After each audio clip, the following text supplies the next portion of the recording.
Hi, welcome to the video for lesson 2.2. This is the notes for solving equations with like terms. You'll find this in your binder, page 6. So we'll start with our target, which is I can solve an equation by combining like terms, CLT.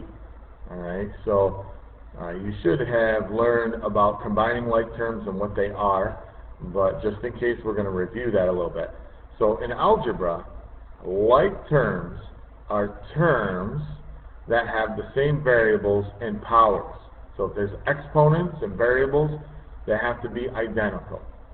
The coefficients do not need to match. Remember, a coefficient is the number in front of the variable, the number that it's being multiplied by. Unlike terms are two or more terms that are not like terms, i.e. they do not have the same variables or powers. So we're going to take a look at a couple of examples here. So it says, circle all the mathematical expressions that have like terms. So when I look in here, for the first one, 3x minus 4x plus 7. Now, are there any terms that have identical variables or exponents? Yes, there are. 3x and 4x.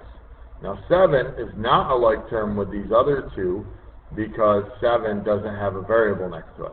But we can combine 3x minus 4x. Now what's 3 minus 4? Negative 1.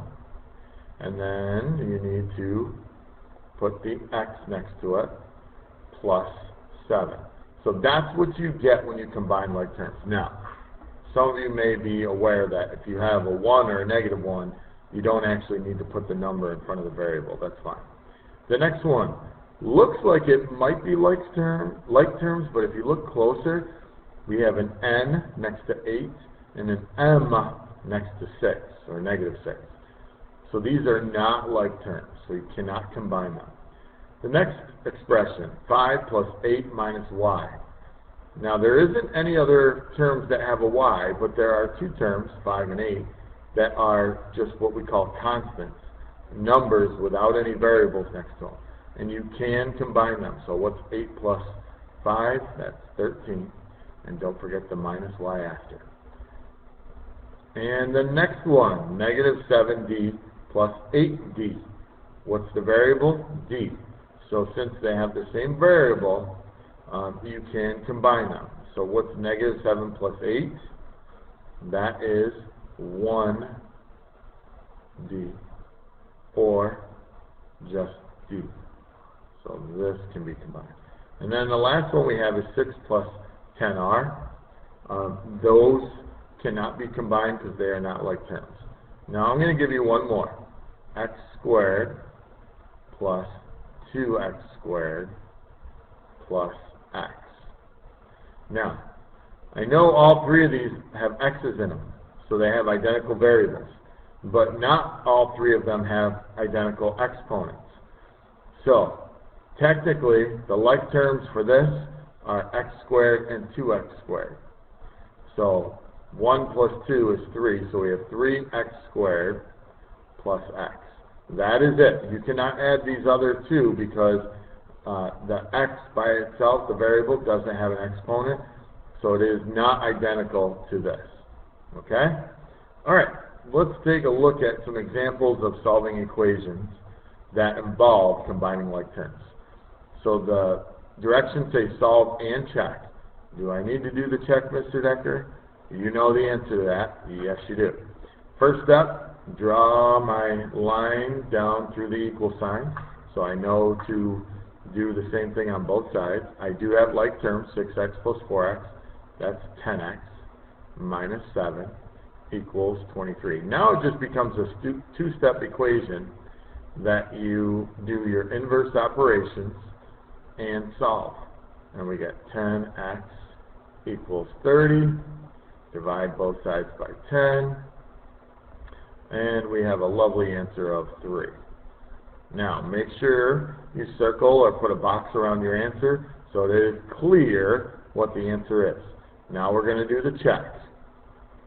Okay, check. E. Rewrite the original equation.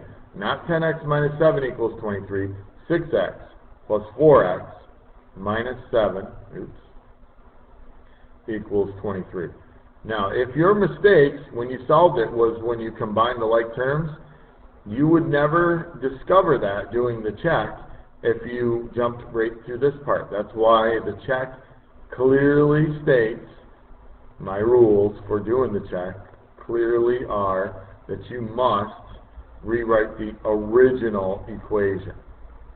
Now, I know some people whine and complain because that means you need to write a little more sometimes, but that's how we do things, the correct way.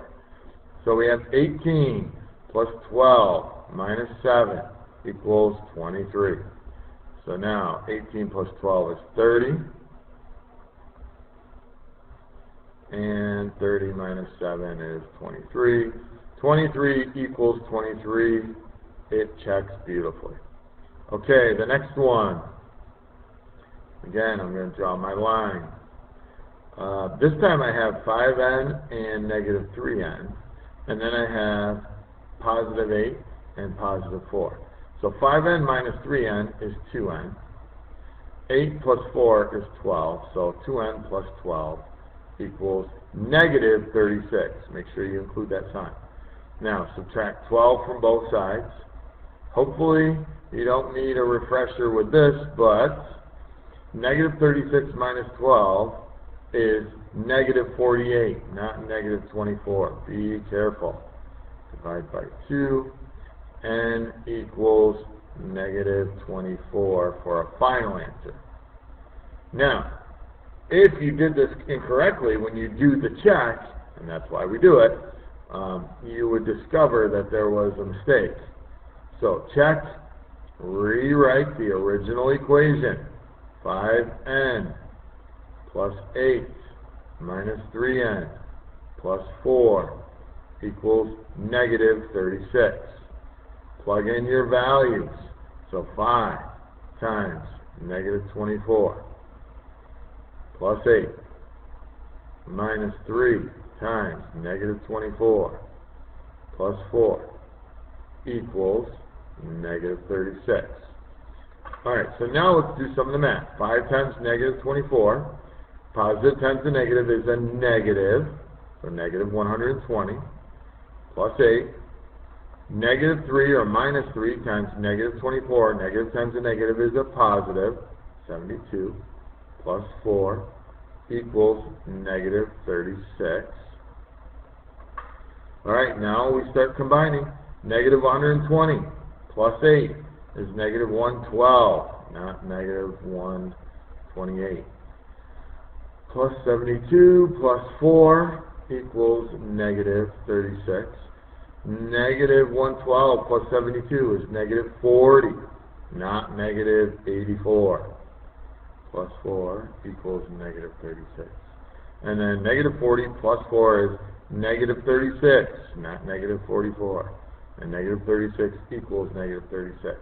Now you should know how to do this math without a calculator, but you are allowed to use a calculator, but I want you to practice without, and we'll be practicing in math anyways, okay? Alright, that's all I have. If you have any questions, you can come and see me or ask a parent for help or rewatch the video. Good luck, and I'll see you in math.